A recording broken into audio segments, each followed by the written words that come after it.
black person when the other quarterbacks in the league should be like, yo, Cam and Kaep need to be in here. But with both of those quarterbacks, the issue I believe is that their names are so big, to have them as a backup may be a sort of a distraction for the starter. That's a cop-out, and though. That is one of the cop-out, but some of it is what I think the owners think and the GMs. And then it's the type of quarterbacks they are. They have to play in a specific system. Cam can throw from the pocket. He proved it before he got hurt. Man, he was a messed up shoulder. He was throwing darts to you're not going to say go receiver. win us a game throwing 50 passes. The problem I have with that ideology is the people who talk about that are also the same people who will be like, football's the greatest meritocracy and the best player should play. So like, if Cam Newton is better, like he should play. Like you should want a starter to come in and push your guy. Like that's.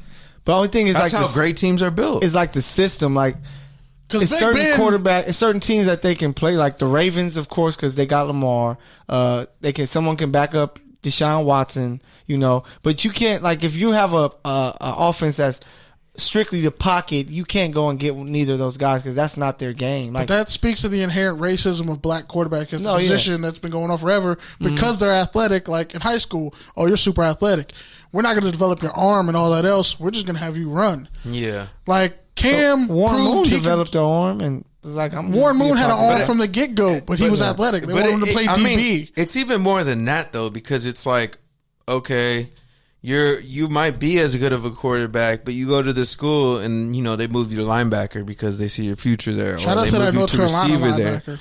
Or whatever. So then you end up going to a second tier school with the worst offensive line, and then you're in a position where like you are the team, or you're in a position where you do need to run all the time, and like it's not even your fault. It's not even the system. It's not even the culture. It's the bigger, broader culture of just overall football. And then look at like Lynn Bowden.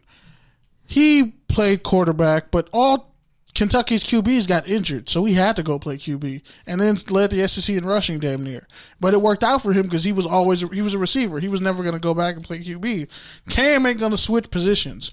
Taysom Hill ain't never good enough to be a starting QB.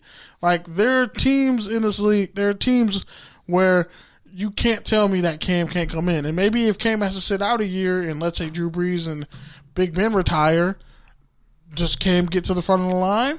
But you can't have guys like Ryan Fitzpatrick and Sam Bradford was in the league for at least 5 years, way too long.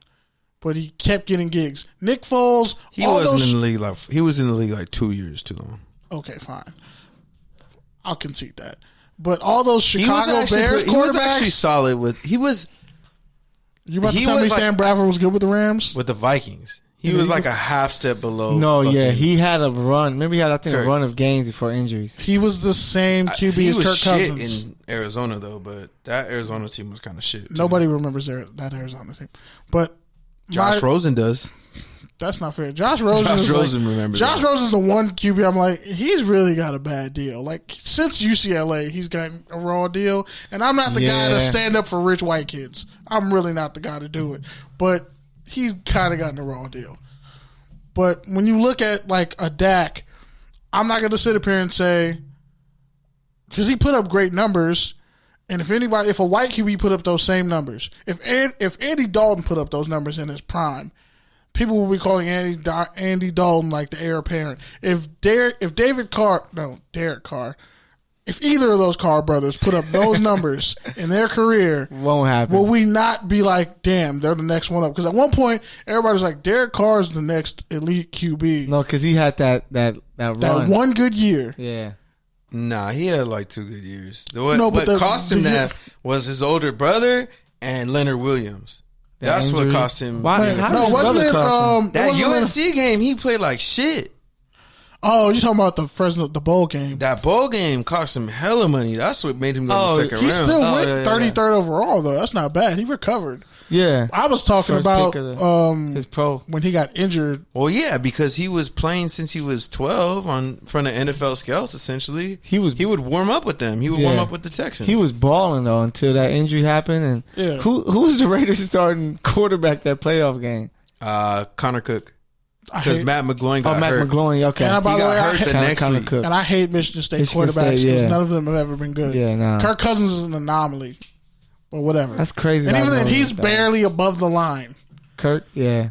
So it's like when you see all these QBs are just imagine that only being your only playoff run in 20 years. Yeah. Yeah.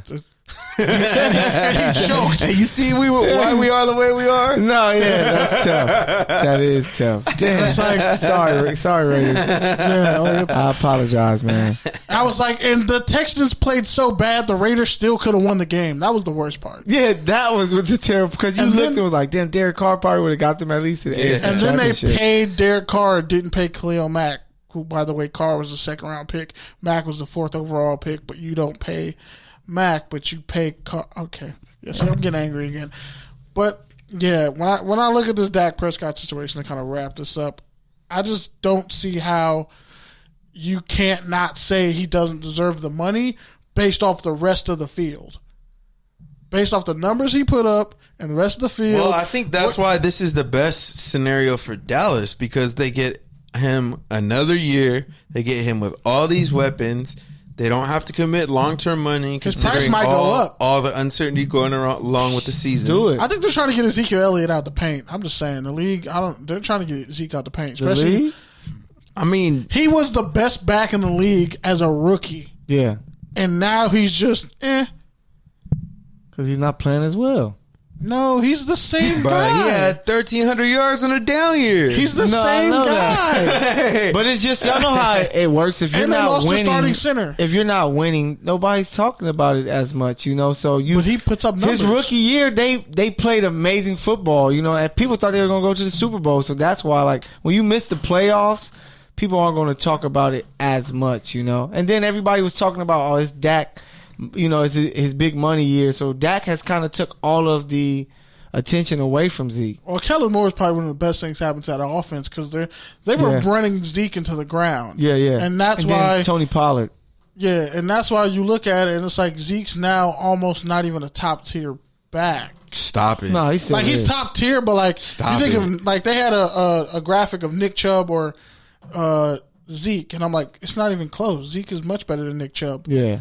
Like, how could you even have this graphic? Oh, one thing you're but forgetting like Nick too. Chubb is the future. Board content. Well, yeah, and one thing But still, one thing you're forgetting too, his rookie year, their O line was like one of the best O lines like in a Ever. minute. Yeah, And also, they still have most of that O line, but the center's gone. yeah. Fredericks And the isn't guards. there, and the guards have changed. Yeah, Yeah, so it's like no Zach Martin. Is Zach Martin still there? No, Yeah. but they That had Mark's still there.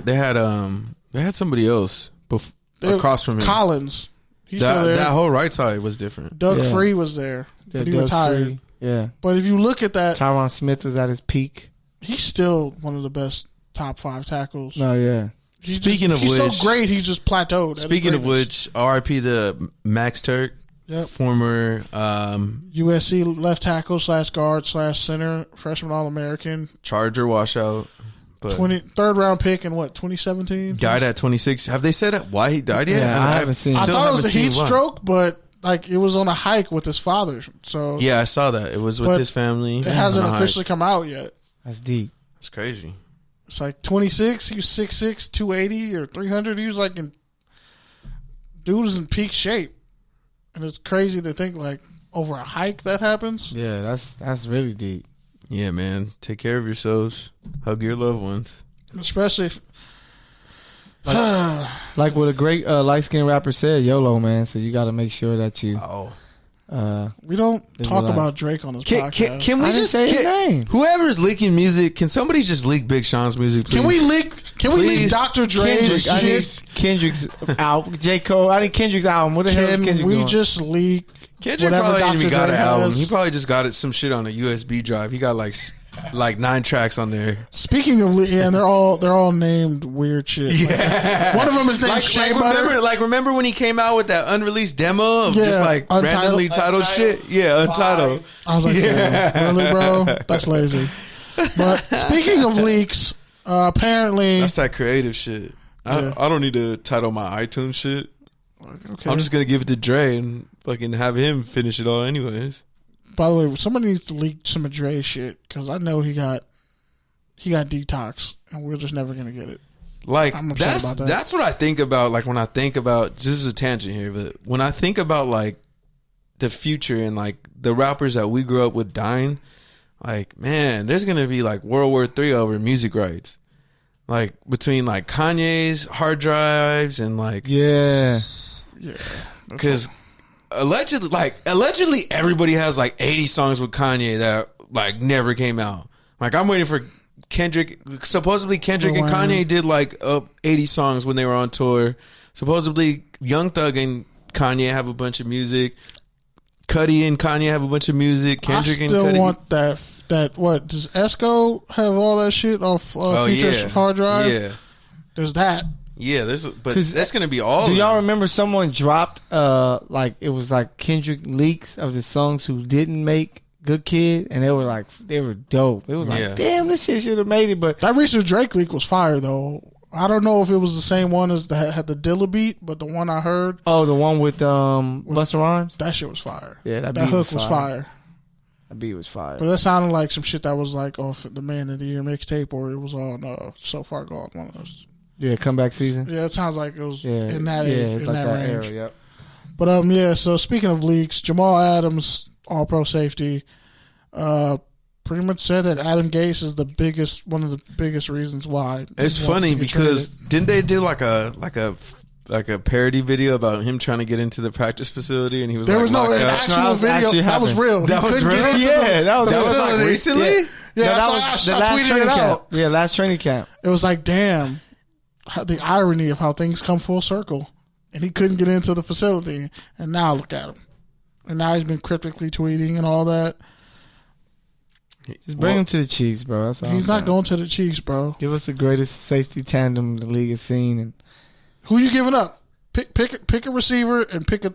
No, if we can't re-sign Chris Jones, really good we can't re-sign Chris Jones. You do Chris Jones straight up. Are you on drugs? Shit. Are you on fucking drugs? No, I'm just saying if you can't. No, he came to play. Yeah, if you can't. He comes to play. If Chris Jones is like, I so much more valuable than. That's how you get Jamal Adams. Yeah, that's how you get Jamal Adams. But the Jets are going to be that much better with Chris Jones because the Jets haven't wasted great defensive linemen for the past decade and a half. Facts. That's wild.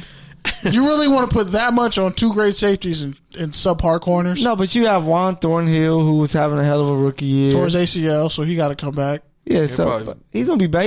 He got injured it's bad to say, at a good time, but yeah, he has time to rehab before the playoffs. And he's young, and you find a way to blitz and make the pass rush nights, and you got these. So you're just gonna blitz your safeties like you're fucking Michael Huff back in the day. Hey, if it works. Didn't he have 7 sacks in one season? Yeah, Michael Huff. Yeah, Michael Huff was nice. That's what I always did in. I've grown to respect Michael Huff more. Madden 2015, my player. Blitz.